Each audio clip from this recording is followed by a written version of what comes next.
ये व्यर्थ के बकवाद करने वाले लोगों से मत मिलो, व्यर्थ के बकवाद करने वाले लोगों की तरफ मत देखो, ये क्या कह रहे हैं, क्या बोल रहे हैं। और तुम भी व्यर्थ का बकवाद मत करो। अपने समय को कीमती मान करके निरंतर प्रिया प्रीतम का नाम जप करो, उनके गुण लीला गाओ, उनकी सेवा में रहो। कभी प्रपंच की बातें, कभी प्रतिष्ठा का चिंतन, कभी नाना प्रकार के मान सम्मान का चिंतन, ये घुसने ना पावे हृदय में। बहुत सावधान रहना चाहिए साधक को। ऐसी बातें देखो मत, ऐसी बातें सुनो मत जिससे तुम्हारा हृदय उद्विग्न होकर प्रभु का चिंतन छोड़ दे। बंद करो अभी। अन्य लोगों के संग का त्याग कर दो, जो भगवत विमुख वार्ता करते हैं, संत निंदा करते हैं, दूसरों की निंदा करते हैं। कुछ हाथ नहीं लगता, ये लोग दुर्गति को प्राप्त होने वाले हैं। भक्तन निंदा अति बुरी भूल करे जिन कोय, किए सुकृत बहु जन्म के छिन में दारे खोए। पर निंदा के किए ते नहीं, आवत नहीं कछुआत, मूर्ख पर्वत पाप को ले चल अपने साथ। तो अलम कश्यापि संगत्या, ऐसा संग मत करो जिनके पास बैठने से भक्त निंदा, जन निंदा, भगवत निंदा हो। ऐसे से दूर रहो। अलम बंद कर दो ऐसे लोगों का संग। रात दिन हम श्यामा श्याम का नाम जप करेंगे, श्यामा श्याम के लीला गुण गाएंगे, श्यामा श्याम के ही धाम का शोभा का चिंतन करेंगे। जब तुम अपना जीवन श्यामा श्याम के चरणों में न्यौछावर कर दोगे तो पूरा भार श्यामा श्याम ले लेंगे और तुम्हारे हृदय में मस्ती आ जाएगी। जो ऐसा निश्चयी होता है, दृढ़ निश्चयी, उसके अंदर दृढ़ विश्वास, तो उसके हर समय भगवान की स्फूर्ति होती रहती है। भारी प्रतिकूलता में भी भगवान का सानिध्य अनुभव होता है। वो अनुकूलता में तो भगवान के दुलार को देखता है, लेकिन प्रतिकूलता में भगवान की विशेष कृपा को देखता है। ये संयोग, ये वियोग, संसार की ये द्वंद्वमयी वृत्तियां भक्तों के हृदय में नहीं चुभती। आए की हुज्जत नहीं, गए की तलाश नहीं, क्योंकि नित्य संयोग भगवत स्मृति के प्रभाव से प्रभु का रहता है। शोक, विषाद बहुत ध्यान देने योग्य विषय है। तभी लोगों को ऐसा लगता है कि ऐसा कैसे हो सकता है। भक्त के चरित्रों को जब सुनते तो लगता है ऐसा कैसे हो सकता है, ऐसी परिस्थिति में भी ऐसा कैसे हो सकता है। क्योंकि तुम मानसिक बुद्धि से युक्त हो और वो भागवतिक स्थिति से युक्त है, इसलिए तुम उसको पार पा ही नहीं सकते।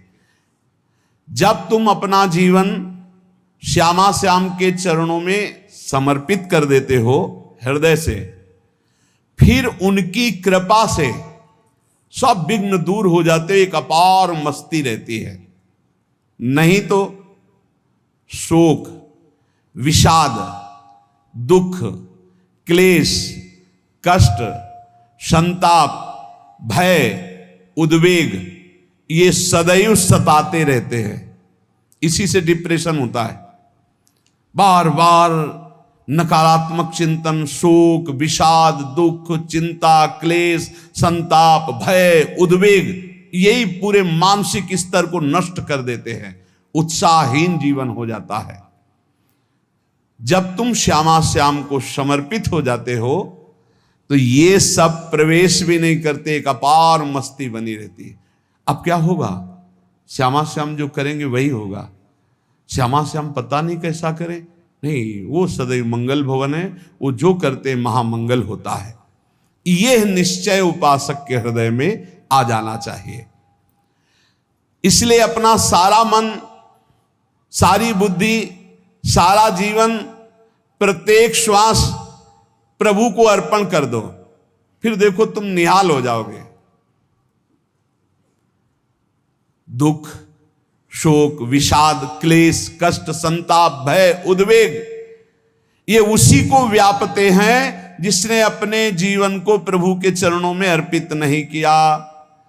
इसलिए तुम अपना सारा मन, सारी बुद्धि, सारा जीवन, प्रत्येक श्वास केवल प्रभु को अर्पित कर दो, फिर देख लेना श्वास कैसे अर्पित की जाती, राधा राधा राधा। बुद्धि कैसे अर्पित की जाती है, एकमात्र निश्चय कि भगवत सुख ही सुख है, ये जागतिक सुख सुख नहीं, ये दुख है, ये ऐसा दलदल है जिससे आज तक कोई नहीं निकल पाया। सारा मन, हम मन से केवल प्रभु का मनन करें, बार बार मन को संसार से हटा के नाम में, रूप में, लीला में, धाम में लगाएं। बहुत प्रसन्नता हो जाती है उस उपासक के हृदय में जो अपना मन बुद्धि प्रभु के चरणों में अर्पित कर देता है। भगवान ने तो इसको बहुत उत्तम स्थिति बताया है कि मेरे से कभी वो अलग हो ही नहीं सकता यदि मन बुद्धि अर्पित कर दिया। मय्येव मन आधत्स्व मयि बुद्धिम निवेशय, तो निवश्य मय्येव अत ऊर्ध्वं न संशया, बिल्कुल संशय नहीं, वो मेरे में ही निवास करेगा जिसने मन और बुद्धि अपनी मेरे में अर्पित कर दी। बहुत प्रसन्नता रहेगी उस उपासक के जीवन में जो अपने आप को मन बुद्धि सहित प्रभु के चरणों में समर्पित कर दिया है। भगवान का आश्रय लेने वाले की पहचान है हर परिस्थिति में प्रसन्न रहना। देखो आप भगवद आश्रित हो कि नहीं, देखो अनुकूल परिस्थिति में तो सब प्रसन्न रहना, लेकिन प्रतिकूल परिस्थिति में प्रसन्न रहना ये भगवान के भक्तों का लक्षण है। हर परिस्थिति में प्रसन्न रहना ये भगवान के भक्तों का लक्षण है। आनंदगन भगवान का आश्रय मिलते ही आनंद छा जाता है हृदय में। उनके पास आनंद का अभाव होता ही नहीं है। जैसे सूर्य का प्रकाश उदय होते ही सूर्य का प्रकाश संपूर्ण अंधकार को नष्ट कर देता है, ऐसे ही भगवान का संपूर्ण आश्रय लेते ही सब दुख चिंता शोक नष्ट हो जाते, आनंद ही आनंद। तुम भगवान के मंगलमय रूप को नहीं जानते हो, पर उनके मंगलमय भाव को, विधान को मानना शुरू कर दो। जो भी होता है मंगलमय होता है। हमने जीवन में देखा है, अगर इधर कोई बहुत बड़ा सुख दिया तो देर नहीं लगेगी, 24 घंटे नहीं व्यतीत होंगे और ऐसे दुख दे देंगे, जिससे दोनों का समान भाव रख करके ना दुख में तुम भूलो प्रभु को, ना सुख में फूलो, सीधे भगवत मार्ग में चल। पूरे जीवन की बात देखा है। भगवान के मंगल विधान में सदा सर्वदा सुख ही सुख है, इस बात को मान के प्रसन्न हो जाओ।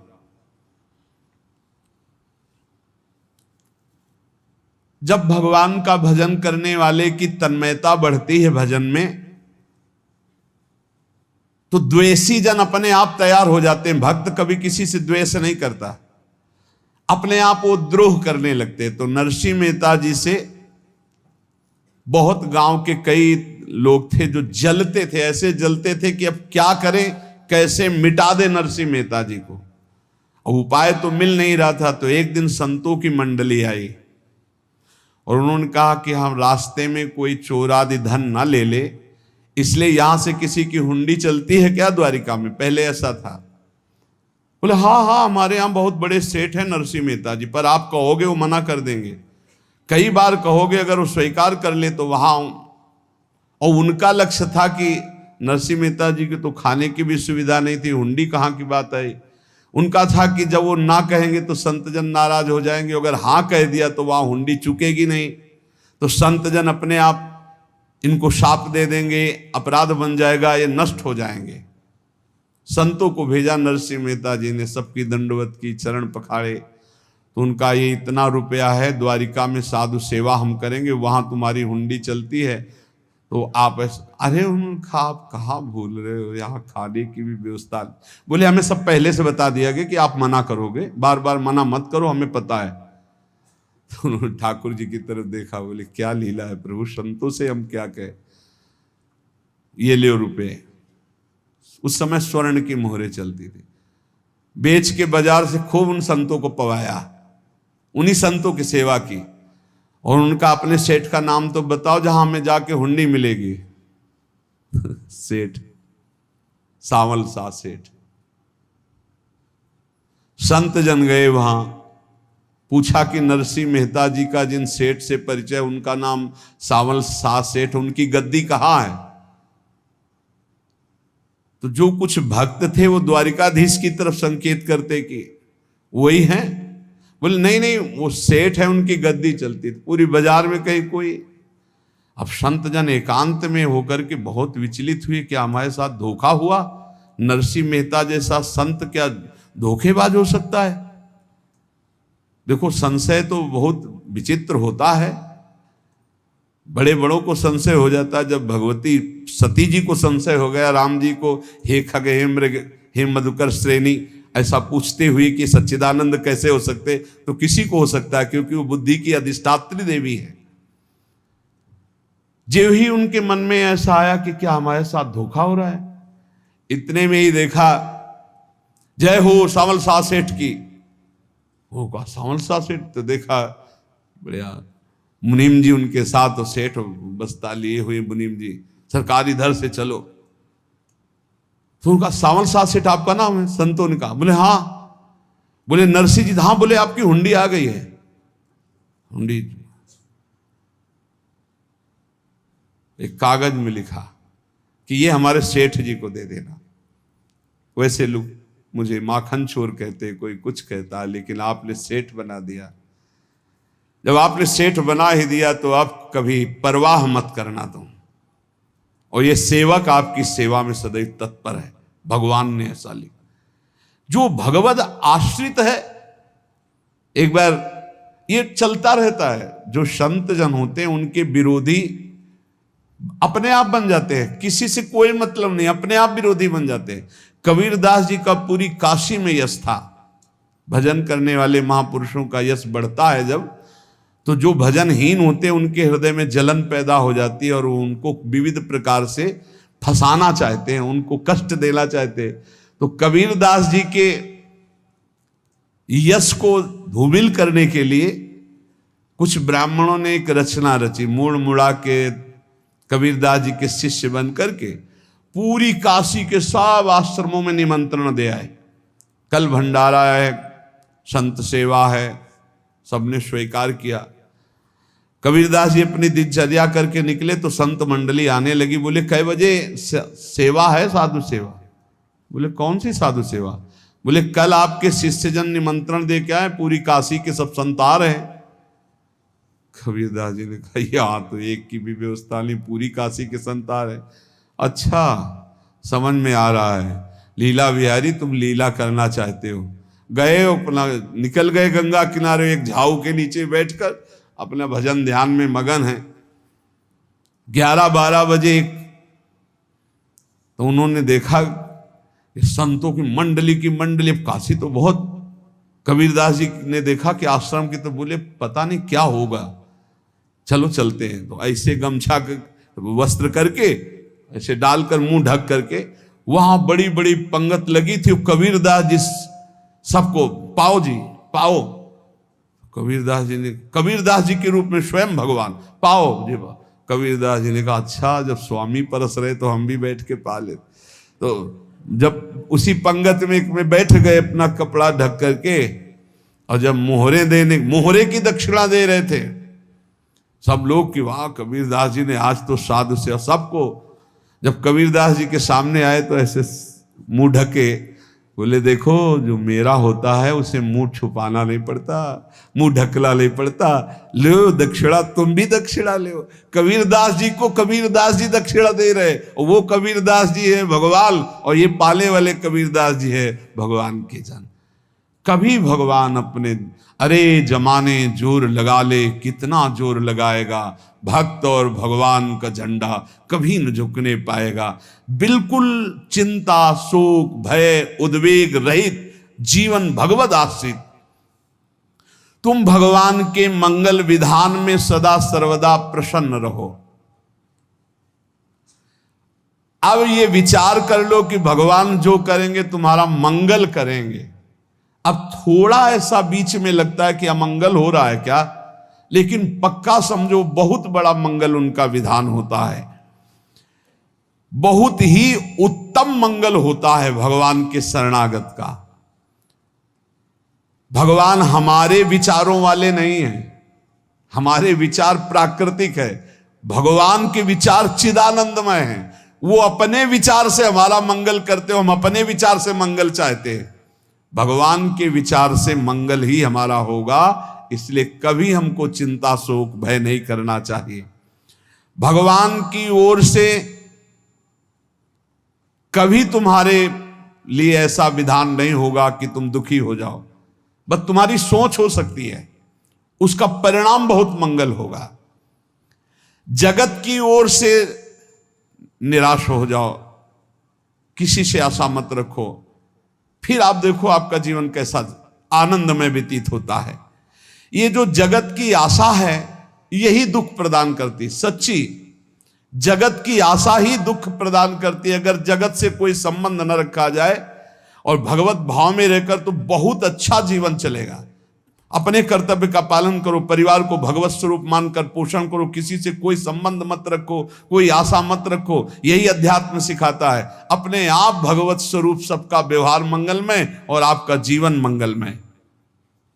अपने घर में ऐसे रहो जैसे किसी अतिथि के घर में रह जाता है, चलना है यहां से जाना है।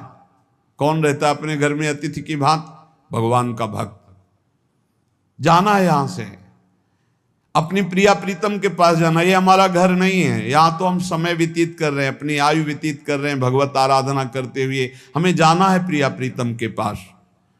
वास्तविक घर भगवान का धाम है हमारा, वास्तविक घर वाले प्रभु हैं हमारे, जो नित्य सच्चिदानंद भगवान के चरणों में अपने चित्त को समर्पित करता रहता है।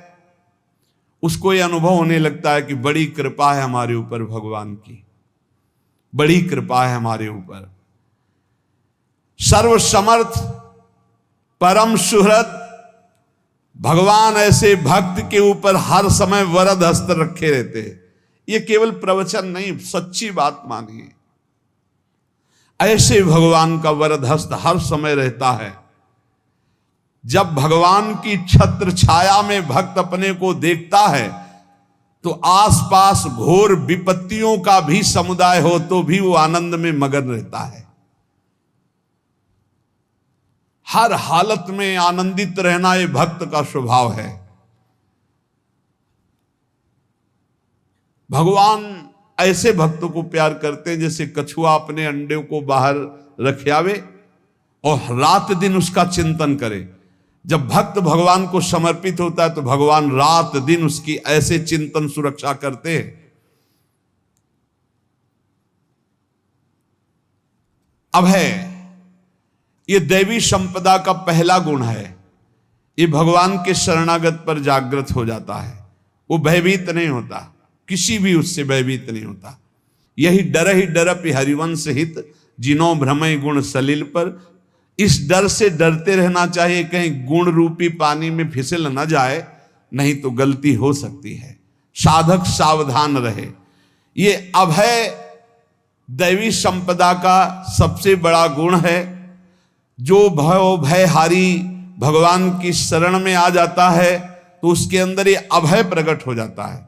अगर कहीं तुम्हें एकांत में भय लग रहा है, एक आदमी तो एकांतिक में आए थे, वो कह रहे थे कि हमें हर समय भय लगा रहता कि कोई हमारे पीछे है, अंधेरा तो लगता कोई खड़ा है, मैं जीना मुश्किल हो गया, ऐसा भय। देखो ये मन कैसा है, भगवान से विमुख होने पर कैसे डरवाता है। वो कह रहे हैं हर समय मुझे डर लगा रहता है, कोई सामने खड़ा है, कोई पीछे खड़ा है, ऐसा भय लगने लगता है। और जब भगवान की शरण में आ जाते हैं तो ये अभय स्थिति हृदय में जागृत हो जाती है। कोई भी भय आसपास आ ही नहीं सकता, यहां तक कि नरक का भी भय खत्म हो जाता है जो भगवान की शरण में है। महापापी भी पुण्यात्मा महान भक्तों के समान वो उत्तम गति को प्राप्त हो जाता है जो भगवान की शरण में हो जाता है। पर ये जो भोगों का आश्रय लिए हुए हैं, मनमानी आचरण कर रहे हैं, ये कभी उस अभय को जान ही नहीं सकते कोई अभय पद है क्या। इनको तो कदम कदम पर शोक, भय, और दुख की प्राप्ति होगी। कोई बचा नहीं सकता जो भोगों में लगे हैं, मनमानी आचरण कर रहे हैं। अगर निर्भय होना चाहते हो, परम सुखी होना चाहते हो, तो भगवान के शरणागत हो जाओ। सारे जगत को अभय दान देने वाले भगवान हैं। भगवान का एक प्रण है, ममपन शरणागत भयहारी। जो मेरी शरण में आ गया उसके भय का मैं नाश कर देता हूं। साधना में अवस्था मन की मानी जाती है कि आप कितने अच्छे साधक हैं। यदि आपका मन भगवदाकार है, हर समय भगवत चिंतन चल रहा है, आपके स्वप्न भागवती का रहे हैं, आपके विचार भागवतिक हैं, तो आपकी अच्छी साधना हो रही है। और यदि आपके स्वप्न गंदे आ रहे हैं, क्योंकि स्वप्न में मन का ही सारा खेल होता है, और आपकी चिंतन वृत्ति वासनात्मक चल रही, तो अभी साधना का प्रभाव मन पे नहीं पड़ा है। जिसका मन हर समय भगवत चिंतन करता रहता है, वो जीते जी जीवन मुक्त हो जाता, अनुभव होता है। जैसे किसी ने कहा कि हमें कैसे पता चलेगा कि हमारा काम हो गया है, तो जैसे आप भोजन पा लेते हैं तो किसी दूसरे से गारंटी थोड़ी लेनी होती कि हम छक गए हैं क्या, आप जरा बताना हम छक गए हैं क्या।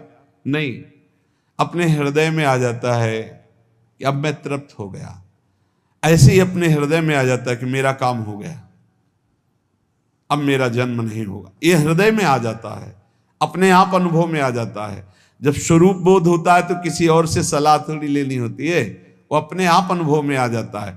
हाँ, यदि गुरुदेव का वर्ण नहीं किया है तो फिर आपको किसी न किसी गुरु से प्रमाणित करवाना पड़ेगा। और अगर गुरुदेव का वर्ण किया है तो वही मंत्र, वही नाम, वही गुरु शरणागति आपको अंदर से पुष्ट कर देगी कि आपका काम हो गया है। विषय चिंतन करता हुआ मन विषय आसक्ति को प्राप्त होता है। विषय आसक्ति को प्राप्त हुआ मन बार बार जन्म मरण और नरक को प्राप्त होता है। बस ये विषय चिंतन हटाना ही प्रमुख कर्तव्य साधना का है। बार बार मन को विषयों से हटा करके प्रभु के नाम में लगाओ, प्रभु के रूप में लगाओ, प्रभु की लीला में लगाओ।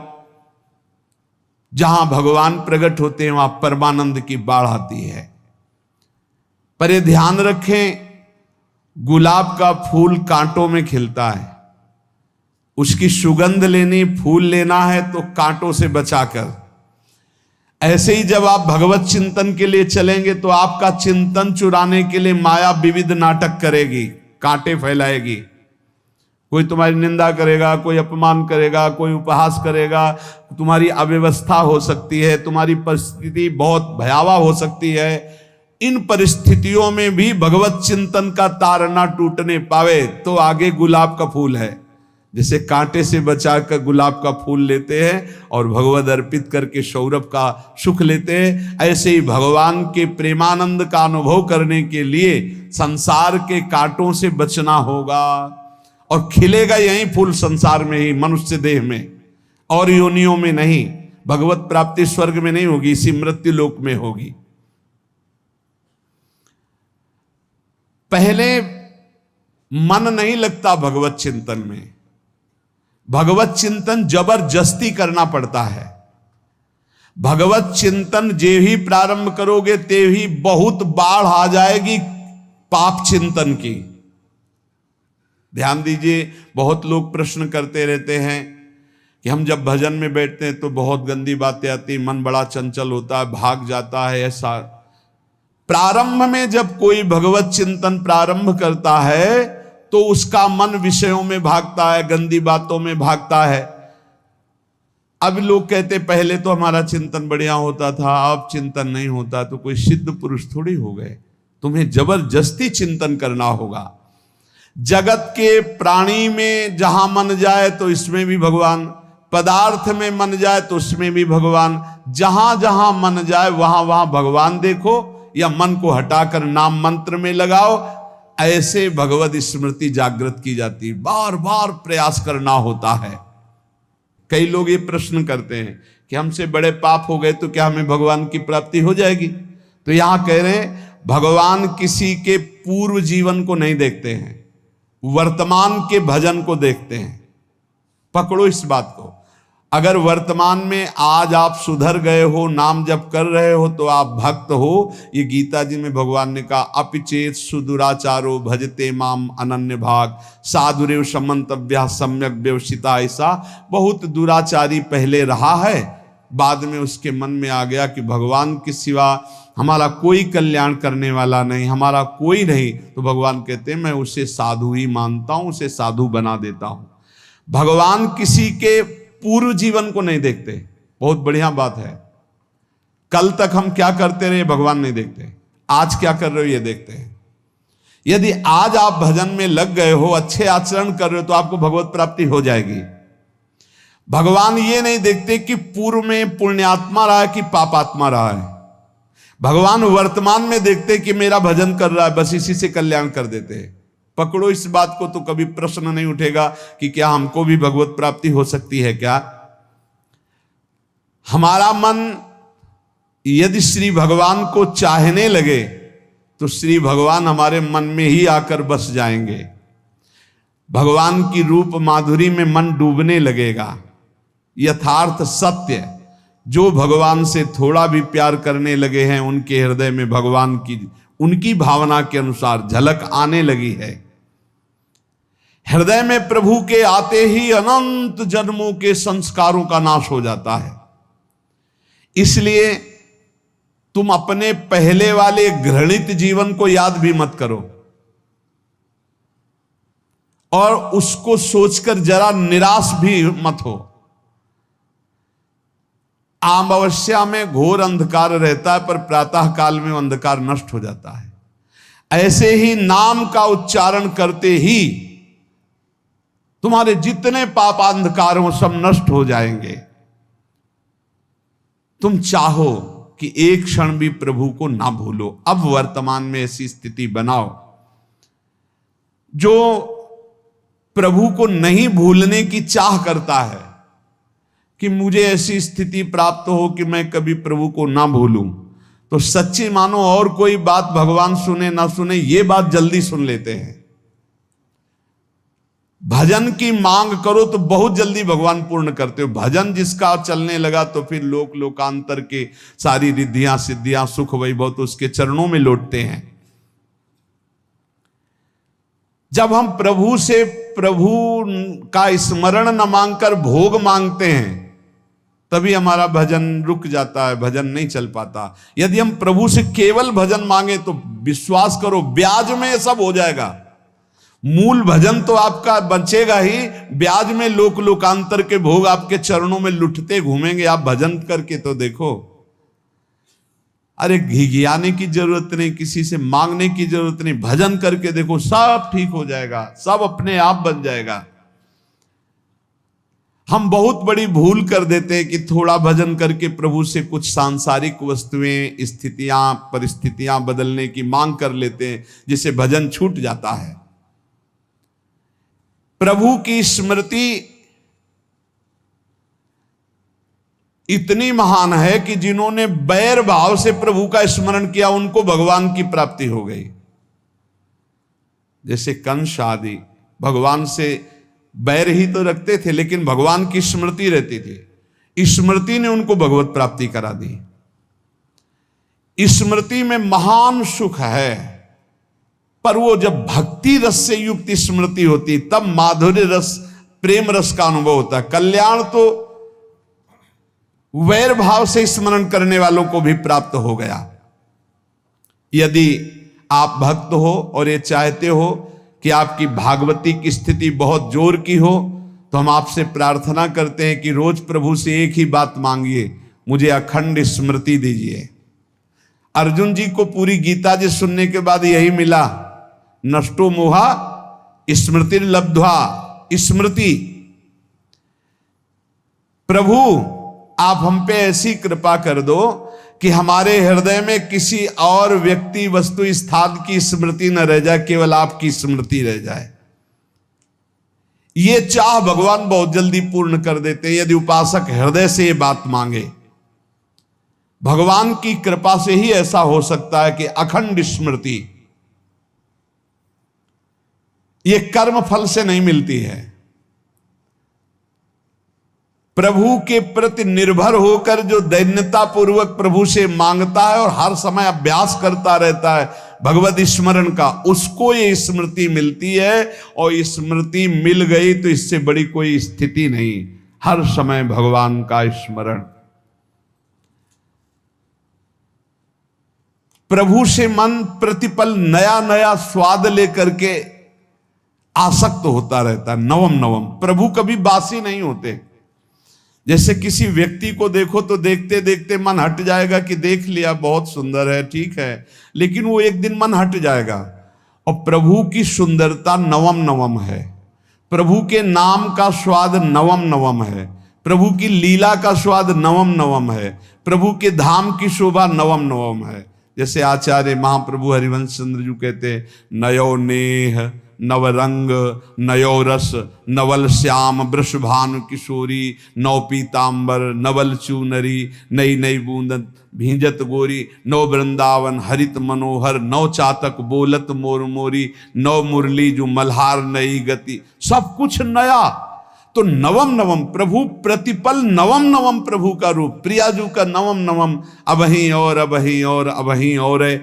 तो कहते हैं जब मन निरंतर स्मृति में डूबता है तो जब प्रभु की रूप माधुरी प्रकाशित होती तो ऐसी नवम नवम कि कभी ये नहीं होता कि रूप बासी हो गया, ये वही रूप है जो हमने अभी देखा था, नवम नवम। इसलिए आनंद की उफान आती रहती है उपासक के हृदय में। ऐसी प्रियता, ऐसा आनंद बिना भजन के नहीं अनुभव में आएगा। इसलिए तुम विश्वास करो, तुम्हें बहुत सुंदर सुख मिलने वाला है, आगे अपार सुख मिलने वाला है। ये थोड़ा दुख का समय काट लो, जब तक जीवन है ये दुख सुख की लहर आती रहेगी, आप इसको सह जाओ, आगे बहुत आनंद है, विश्वास मान लीजिए, बहुत आनंद है। जो ये विश्वास कर लेता है वो प्रभु के मार्ग में चलकर प्रभु को प्राप्त कर लेता है। नहीं तो इतने रोड़े हैं कि आप ऊब जाओगे, बहुत रोड़े हैं। जो प्रभु के मार्ग में चलता है तो माया के बहुत से पार्षद अपना प्रभुत्व दिखाने उनके पास आते हैं, महिमा अपनी दिखाने, पर वो किसी वस्तु स्थिति अवस्था प्राणी पदार्थ का प्रभाव स्वीकार ही नहीं करता, क्योंकि भगवत स्मृति परायण है, भगवान की कृपा पर विश्वास है, इसलिए उसको कोई फंसा नहीं पाता। वो नित्य निरंतर प्रभु से घुला मिला रहने के कारण उसकी मस्ती में कोई फर्क नहीं पड़ता। माया का प्रभुत्व रखने वाले उसे फंसाने की चेष्टा करते हैं, पर उस पर किसी का असर नहीं होता, वो कहीं लिप्त नहीं होता, वो कहीं दुखी सुखी नहीं होता, वो हर समय प्रसन्न रहता है। तुम देखो, हर समय प्रसन्न रहते हो? यदि नहीं तो तुम किसी व्यक्ति वस्तु का आश्रय लिए हुए, प्रभु का नहीं। अगर हां तो हर समय प्रभु का स्मरण चलना चाहिए, हर समय प्रभु के आश्रित हो, फिर देखना ये आनंद, ये प्रसन्नता क्या रूप रखती है। बड़े बड़े मस्त संतों को देखा, मस्त ऐसे उन्माद में मस्त है, उस सुख के लिए ललचाओ, कब तक जन्मते मरते रहोगे, कब तक बार बार दुख भोगते रहोगे, कब, बड़ा प्रपंच है ये। भगवान का स्मरण परम पुण्यात्मा पुरुष का हृदय माना जाता है, बहुत पवित्र हृदय, बड़ा पुण्यात्मा हृदय जिसमें भगवान का स्मरण। भगवान का विस्मरण पापात्मा पुरुष, भयानक विपत्ति दुर्भाग्य आते हो। सुदृढ़ निश्चय करो, अब हम भगवान के स्मरण में अपना समय व्यतीत करेंगे। मेहनत करो, कार्य करने के लिए कोई मना नहीं, आप नौकरी करो, किसानी करो, व्यापार करो, पर अंदर अंदर भगवत स्मृति, भगवत स्मृति ही सबसे बड़ी स्थिति है। अब चाहे हम जीवित रहें, चाहे हमारे मरण जैसी विपत्ति आ जाए, चाहे सब हमसे हट जाएं, चाहे सब हमको नमन करें, अब हम दृढ़ निश्चय करके केवल भगवान के स्मरण करते हुए इस संसार के बीच समय व्यतीत करेंगे। अब हम चूकने वाले नहीं। ये नियम लीजिए, चाहे जीवन रहे या ना रहे, चाहे मरण जैसा कष्ट आ जाए, चाहे सब वियोग हो जाए, सब चले जाए, चाहे सब संयोग हो जाए, सब नमन करें, अब हम प्रभु का स्मरण नहीं छोड़ेंगे।